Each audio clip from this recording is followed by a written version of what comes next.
வணக்கம். நான் உங்கள் ஜெயா. இன்றைக்கி நம்ம இந்த வீடியோவில் ஆர் பார்த்தசாரதி எழுதின ரிவர் ஒன்ஸ் இந்த போயமோடைய சமரியை பார்க்கலாம் வாங்க.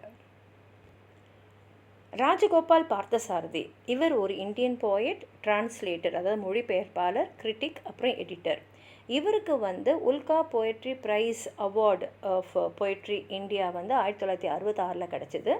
அவர் டிரான்ஸ்லேட் பண்ண the tale of the anklet and epic of south India, இது 5ஆம் நூற்றாண்டு சேர்ந்த தமிழ் எபிக்கை அவர் டிரான்ஸ்லேட் பண்ணதுக்காக அவருக்கு சாகித்ய அகாடமி டிரான்ஸ்லேஷன் ப்ரைஸ் 1995 கிடச்சிது.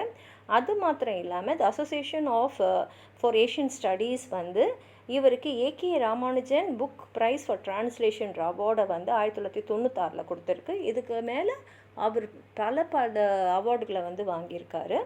இந்த ரிவர் ஒன்ஸ்ன்ற இந்த போயட்ரியில் இவர் மதுரையில் இருக்கிற வைகை நதி எந்த அளவுக்கு தரத்தை இழந்து போய் இப்போ இருக்குது அப்படின்ற ஒரு பரிதாப நிலையை தான் இங்கே அவர் எழுதியிருக்காரு. இங்கே வைகை நதியை ஒரு தாயாக வர்ணித்து எழுதியிருக்காரு. அவர் என்ன சொல்கிறாருன்னா, வைகை நதியில் இப்போ சின்ன பசங்களாம் பேப்பர் போட்டெல்லாம் போட்டு ஓட்டின்னு இருக்காங்க. அது கிட்டத்தட்ட அந்த நதியோடைய மார்பு எலும்பை ஒரு கூசுகிற மாதிரி செய்யுது.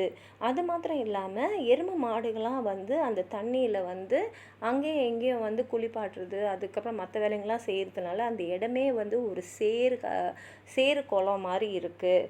அதே மாதிரி அந்த மேலே பார்த்திங்கன்னா அந்த ஆறில் ஈகல் வுட்டு, அப்புறம் காஞ்சி போன பூவெல்லாம் இருக்குது. ஏன்னா மக்கள் அவங்களுக்கு என்னென்னலாம் தேவையில்லையோ அதெல்லாம் குப்பையை தூக்கி போடுறதுலாம் இந்த நதியில் தான் பண்ணிட்டுருக்காங்க. இதை விட கேவலம் என்னென்னா, சாயங்காலம் கோயிலில் மணி அடிக்கும் போது ஒரு ஆள் அவருடைய பாட்டமை கழுவுறதுக்கு கூட இங்கே வராரு. இந்த இடம் எப்பேற்பட்ட இடம்! ஒரு காலத்தில் கவிஞர்களுக்கெல்லாம் கற்பனை ஊற்றாக இருந்த ஒரு இடம். பெரிய பெரிய ராஜாக்கள், ராஜாதி ராஜாக்கள்லாம் இங்கே அடைக்கலம் எடுத்திருக்காங்க. அவங்க ஒரு தாயாக நிறைய பறவைங்களுக்கு உணவு கொடுத்துருக்காங்க. ஆனால் அந்த உணவை அப்போ கொடுத்து சாப்பிட்ட அந்த கிங்ஃபிஷர்ஸ், எக்ரெட்ஸ்லாம் இப்போ அவங்கக்கிட்ட வரதே இல்லை.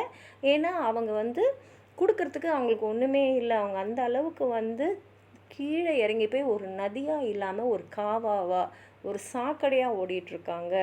இப்போ அந்த வைகை நதியால் யாருக்கும் எந்த பிரயோஜனமே இல்லை. இதே வைகை நதி தான் ஒரு காலத்தில் மதுரையில் சிறந்த ஒரு நதியாகவும், அந்த தண்ணீர் அவ்வளோ இனிப்பாகவும் தூய்மையாகவும் இருக்கும் அப்படின்னு சொல்லியிருக்காரு. இந்த தலைப்பே ரிவர் ஒன்ஸ், அதாவது ஒரு காலத்தில் ஆறு, அப்போனா இப்போ அது ஆறாக இல்லை அப்படின்றதான் சொல்லியிருக்காரு. ஏன்னா இப்போ அது ஒரு சாக்கடையோடைய இணையில் தான் அது இருக்குது.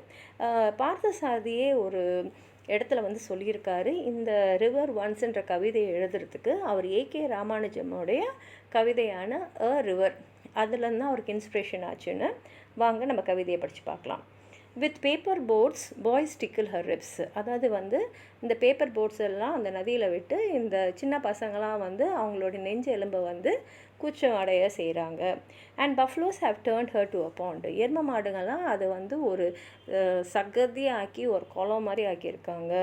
These eagle would in a hair and steel floss, அவங்க தலைமுடின்னு சொல்கிறது அவங்க ஆறு தான் சொல்கிறாங்க. ஓடுற நதியில் பார்த்திங்கன்னா ஈகல் வுட்டு, காஞ்சி போன பூ, இதெல்லாம் தான் இருக்குது. Every evening as bells roll in the foreheads of temples, she sees a man on the steps clean his ass. எல்லா சாயங்காலமும் அங்கே கோயிலில் மணி அடிக்கும் போது ஒரு ஆள் அவருடைய ஆஸ் கழுவுறதுக்கு வந்திருக்காரு. கிங்ஃபிஷர்ஸ் and egrets whom she fed have flown her paps. அவங்க ஒரு காலத்தில் கிங்ஃபிஷர்ஸ், எக்ரெட்ஸ் மாதிரி பறவைங்களுக்கெல்லாம் உணவு கொடுத்துட்டு இருந்த ஒரு தாய். ஆனால் இப்போ அவங்கக்கிட்ட உணவு எதுவுமே இல்லாதனால அவங்க யாரும் வரதே இல்லை. Also embrace and poets who slept in arms, அவங்க மட்டும் இல்லை, ராஜாதி ராஜர்களும் கவிஞர்களும் அவங்க மடியில் படுத்துட்டு இருந்தவங்கெல்லாம் இப்போ வரதே இல்லை. ஷீ இஸ் பிகம் அ சுவர், நான் அவங்க இப்போ ஒரு சாக்கடை மாதிரி இருக்காங்க.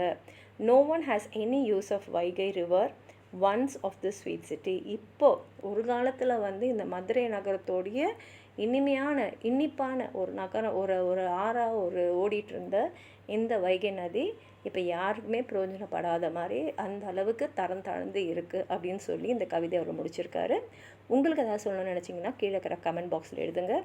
இந்த வீடியோவை லைக் பண்ணுங்கள், உங்கள் ஃப்ரெண்ட்ஸோடு ஷேர் பண்ணுங்கள். சப்ஸ்கிரைப் பண்ணாதவங்களாம் ப்ளீஸ் சப்ஸ்கிரைப் பண்ணி சப்போர்ட் பண்ணுங்கள். நன்றி.